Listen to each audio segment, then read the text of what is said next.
Tudo bem com vocês? Eu sou o Reinaldo e você está no canal Cultivando Suculentas.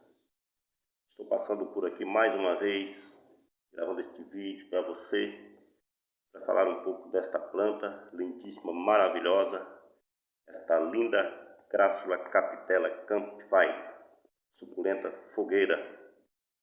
Ela tem o apelido de suculenta fogueira por causa das cores, essa mistura de vermelho com laranjado. Fica muito lindo, parecendo realmente uma fogueira. Então vamos falar sobre esta planta. É uma suculenta que tem origem da África. É uma suculenta de muito fácil cultivo, de sol pleno. Uma planta que dá muitos brotos, tanto no caule como por folhas. Ela dá muitas mudas, né? Você que está iniciando o cultivo de suculentas, essa aqui é uma ótima opção para você.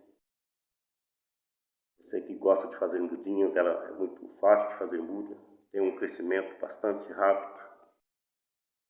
É a Crassula capitella campfire. Então, se você não é inscrito aqui no canal, peço para você se inscrever no canal para me ajudar, né? Estou começando aqui esse canal há pouco tempo. Parei de postar aqui uns vídeos há um tempo, agora voltei a publicar de novo, né?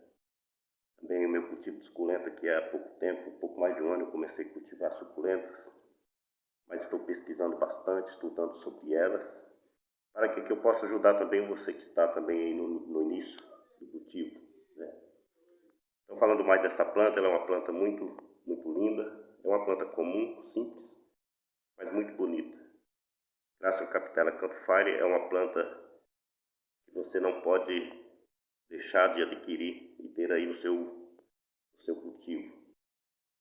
A única coisa que ela não gosta é de substrato encharcado, então você precisa ter muito cuidado nas regas, você precisa ter um substrato bastante drenável, substrato leve, para que a água não fique acumulada e ela venha apodrecer. Então fica aí a dica: rega somente quando o substrato estiver totalmente seco. É uma planta que gosta de bastante sol, quanto mais sol, mais linda ela fica.